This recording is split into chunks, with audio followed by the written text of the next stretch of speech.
सभी को मेरा नमस्कार। Happy republic day to everyone. आज का दिन वीर रस के नाम रहा और अब शायद सही समय है कि उसमें थोड़ा श्रृंगार डाला जाए। तो ये कविता मैंने लगभग 1 साल पहले लिखी थी। इसका कॉन्टेक्स्ट कुछ ऐसा है कि ह्यूमन इमोशंस और कॉस्मिक वर्ल्ड को कैसे प्रोटैगनिस्ट अपने लव इंटरेस्ट की तरफ डेडिकेटेड होके एक कविता लिखता है। तो कविता का शीर्षक है एक अल्हड़ धूमकेतु, a mad comet, a carefree comet. इन तमाम डिग्रियों का क्या करूं मैं, आप ही मुझे बताइए। इन तमाम डिग्रियों का क्या करूं मैं जब उसकी एक नजर मुझे अनपढ़ कर गई। गिले शिकवों का हिसाब लगाकर रखा था मैंने, वो मुझे गले लगाकर मेरी सारी गणित गड़बड़ कर गई।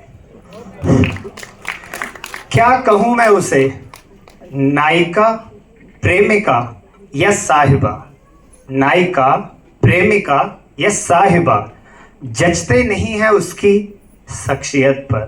एक अल्हड़ धूमकेतु है वो, जो ब्रह्मांड के दिव्य मंडल से निकली हो अथाह तमस मिटाने सीधे मेरे हृदय की ओर।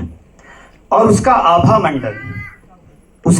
मंडल कुछ यूं था मानो जीते जी मेरी बैतरणी तर गई। मेरे नजदीक से गुजरते गुजरते वो मुझे भी एक मामूली सा जुगनू कर गई। परम सत्ता का न्याय तो देखो, वो धूमकेतु और मैं जुगनू। उसकी आंखों में देख सकता था मैं सुमेर से लेकर सिंधु सभ्यता बसाने का सामर्थ्य। उसकी आंखों में देख सकता था मैं सुमेर से लेकर सिंधु सभ्यता बसाने का सामर्थ्य। और मेरी आंखों में आने वाले कल की शिकन, हमारा कोई मेल न था। उसकी आंखों की पलकों का झपकना, उसकी आंखों की पलकों का झपकना था मानो इतिहास के पन्नों का पलटना। और मेरे चेहरे पर थी कल मॉर्निंग एक्टिविटी होगी या नहीं इसकी शिकन।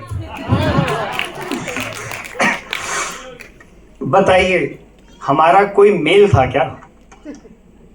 वो कहते हैं खूबसूरती देखने वाले की आंखों में होती है। लोगों ने भी गढ़ी हैं खूबसूरती की अपनी अपनी मिसालें।